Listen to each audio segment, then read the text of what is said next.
Hello, everyone. My name is Bob Warner, and welcome to the vlog from the Peace Pentegon Hub.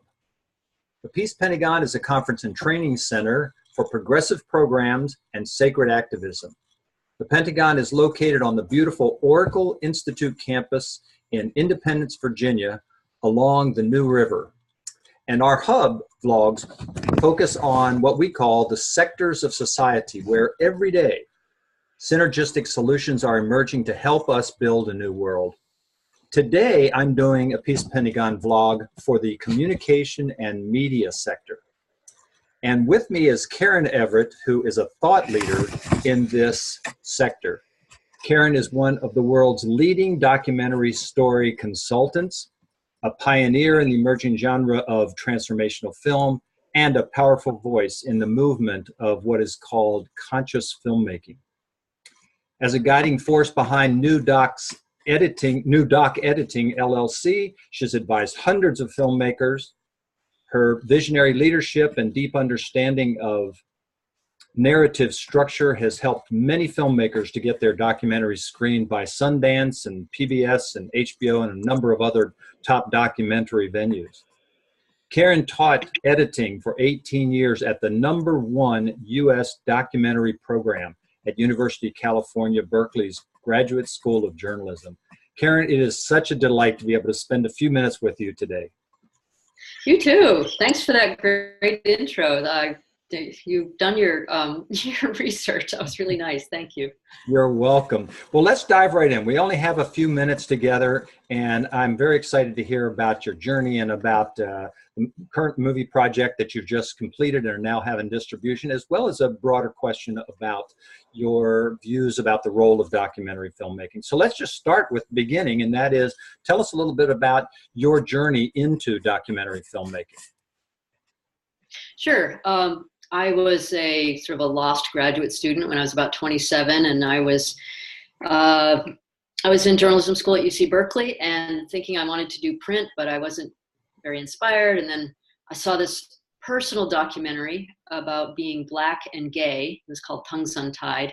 Wow. And I thought, that's what I want to do. I want to make those kinds of documentaries. So I made 5 documentaries for the LGBTQ, they keep editing in initials, audience, and they played at over 150 film festivals. And the film that I just finished, which we'll talk about, American Visionary, the story of Barbara Marx Hubbard, that's my 6th documentary and the first in which I'm really reaching beyond that audience. Yeah, wonderful. Well, fantastic. And I'm glad that more letters are being added, because that means there's more inclusivity in our society. Yes, anybody can be Q, right? That's correct. So many of us who are enjoying these vlogs through the Peace Pentegon Hub are admirers of Barbara Marx Hubbard. She's an amazing futurist, a visionary, and a conscious evolutionary. In fact, much of the work of the Peace Pentegon and the Oracle Institute have been and are inspired by her life's work. So what is it that attracted you? So you've had these others that were in sort of a limited sector of our society, and this is a very broad one. What is it that attracted you to create a documentary about her life and legacy? Yeah, that's a great question. Well, I'll tell you the story. I was teaching at the time. I had taught probably 18 years. Teaching in a documentary program, and I was getting very jaded. This was 2012. I was so jaded and cynical by all the news that, the negative news that we were covering, and the documentaries themselves, although they were very well made, were, I don't know, they just kind of left me feeling depressed and empty. And so I went to this conference put on by GATE, the Global Alliance for Transformational Entertainment, and I saw Barbara speaking there. And it was the first time, and I guess I was, 52, 53 then, that I had heard a positive, optimistic vision for the future of humanity. Like her basic message that hit me was, the world can be a lot better than you think, and what's your role in creating that world? And I felt deep in my soul that I was to return to making documentaries and I was really moved to tears by her vision. It was so joyful, joyful tears. And then a little bit later, she came to speak at Unity in Unity Church in Marin, a little north of where I live in San Francisco. And I just, there was like this welcoming line, and I just sort of bravely walked up and said, "I'd like to make a documentary about you." And she said, "I've been waiting all my life for somebody to say that." So that's how we started. But I wanted to get her, the main message I wanted to get out was, the world isn't as bad as you think.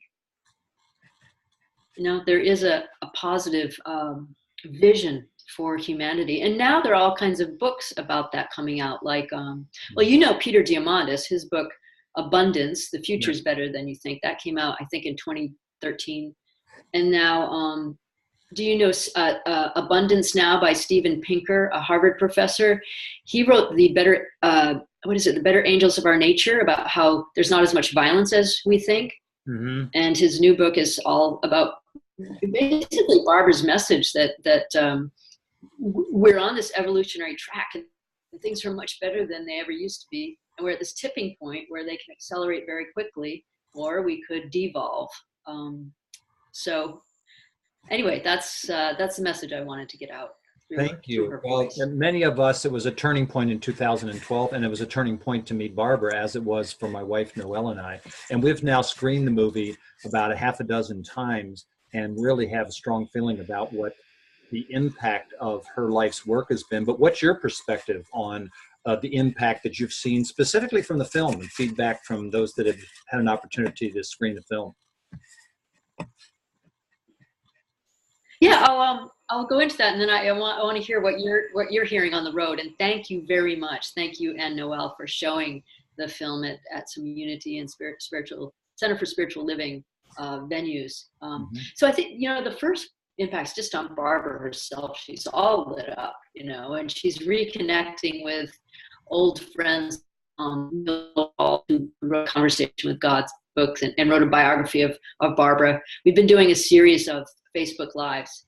And she did a Facebook Live with Reverend Michael Beckwith. So she's very excited. And I think, the part of the film is about her ability to keep picking herself up, dusting herself off, and moving forward. Yeah. And I want to read this review that I got from a film scholar, Dr. Roger Leslie, because I think this gets at it. He says, great documentaries begin with two ingredients: fascinating subject and solid suspenseful storytelling. American Visionary succeeds with both. And he says, while Barbara's vision make her a larger-than-life figure, her struggles and setbacks reveal an earthly vulnerability that stirs compassion and empathy. So I feel really good about that personally. On a personal level, I feel like I was able to, a lot of documentaries are takedown pieces, and I didn't want to do that. I wanted to honor her, but also show her feet of clay. And I think she's fine with that. She's resonating with the theme of just say yes and continue on. So that makes me feel good. Wonderful. Wonderful. So tell me tell me what is the feedback you're getting from the screenings you're doing? It's it's this understanding that here is a person that if you only read their bio, if you only read the jacket of the book of their bio, you'd be thinking about a superhero and all the positives, and that people can really identify with this. Many setbacks through her life and having to pick herself up and move on. The second thing is the understanding of the legacy that she because in the movie Jack Canfield mentions, she's not much for organizing, but she's an amazing visionary and inspiring person. And her life's inspiring. And I'm glad that clip is in there because as Beth Meisner, who's one of the two executive producers, says at the end of the movie, she has built a legacy that is those of us that are now doing what they're doing. The Karen Everetts and the Bob and Noelles and thousands and thousands and thousands of others that are doing things in the world that frankly wouldn't have been done by them if they hadn't been inspired that their path Yes. crossed with Barbara. And that is clear in the movie as well. And that's the feedback that we're getting from individuals that are seeing the movie. Some folks didn't even know who Barbara Marx Hubbard is.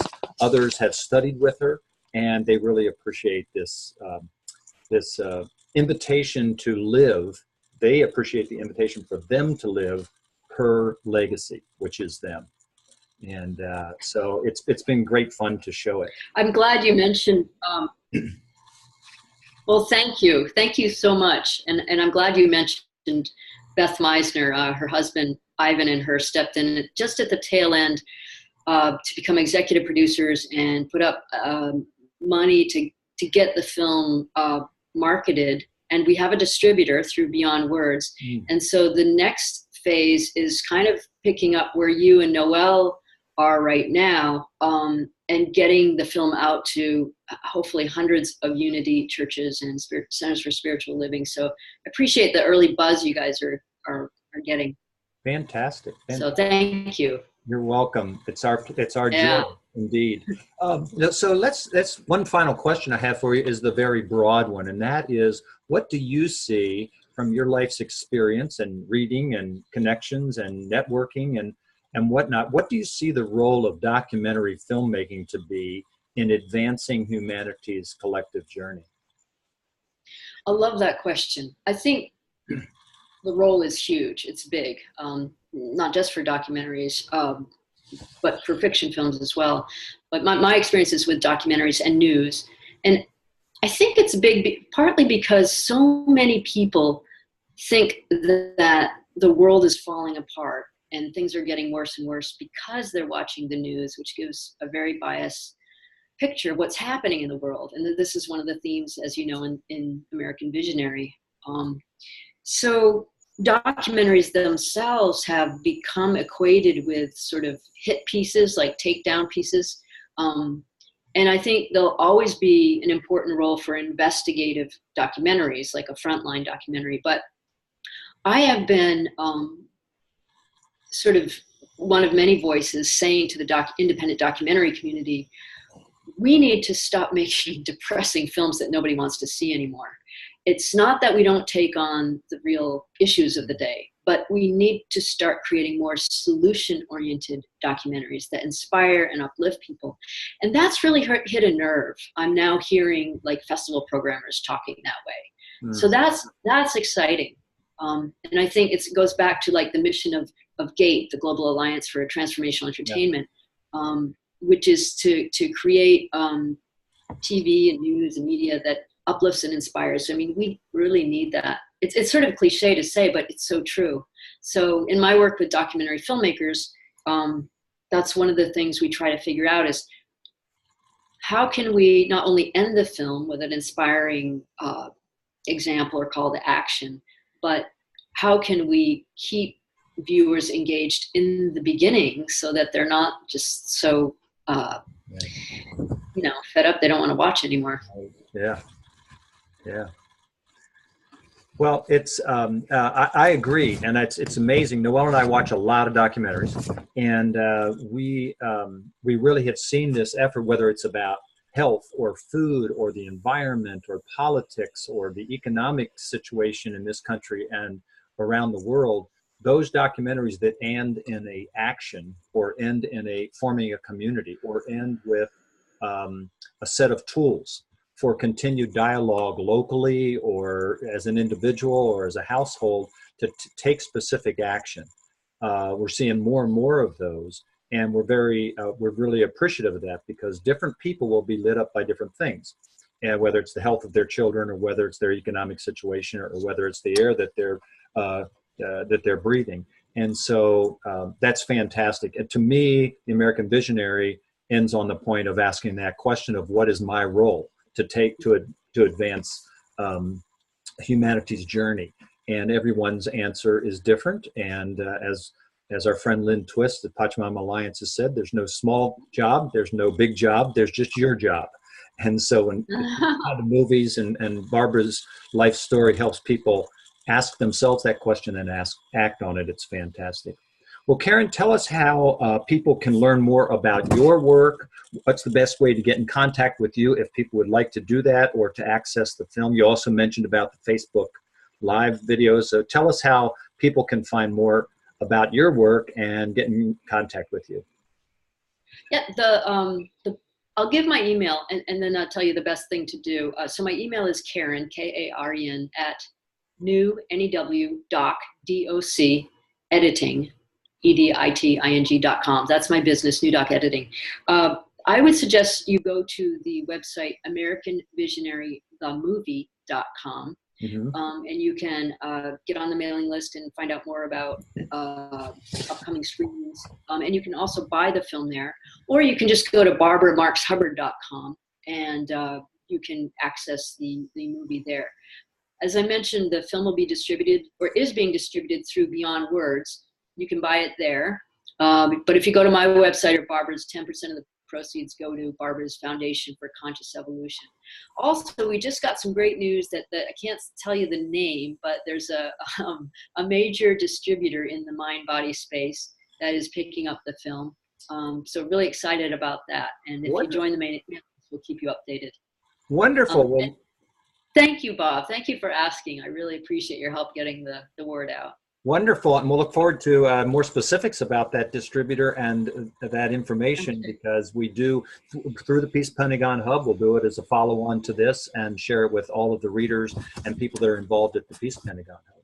So thanks to everybody in the Peace Pentegon, because that's very much in line with Barbara's idea of the wheel of co-creation, right? The 12 sectors and the peace room that she had, which is in the film, that she had in mind all these years. Very much aligned with people. They will see Barbara's picture and the Wheel of Co-Creation if they were to go to any of the websites related to Oracle Institute. So it's been a pleasure to be with you today, Karen, and to explore the communication and media sector. If you'd like to learn more about the Peace Pentegon Hub, please visit peacepentagon.net. And there you'll find important action events that are going on, critical news of the day that support our mission to protecting the truth, sharing the love, and following the light. And finally, if you're interested in volunteering for the Peace Pentegon Hub, or even in living full-time in a micro-community that's comprised of cultural creatives, we invite you to contact us through the Hub and to check out the Valley of Light community at theoracleinstitute.com. Again, Karen, thank you so much. It's been a delight. It always is a delight to spend time with you, and we look forward to hearing much more about your work in the future. Oh, thank you, Bob. Much love to you and Noelle. Thank you. I appreciate it. You bet. Bye-bye. All right.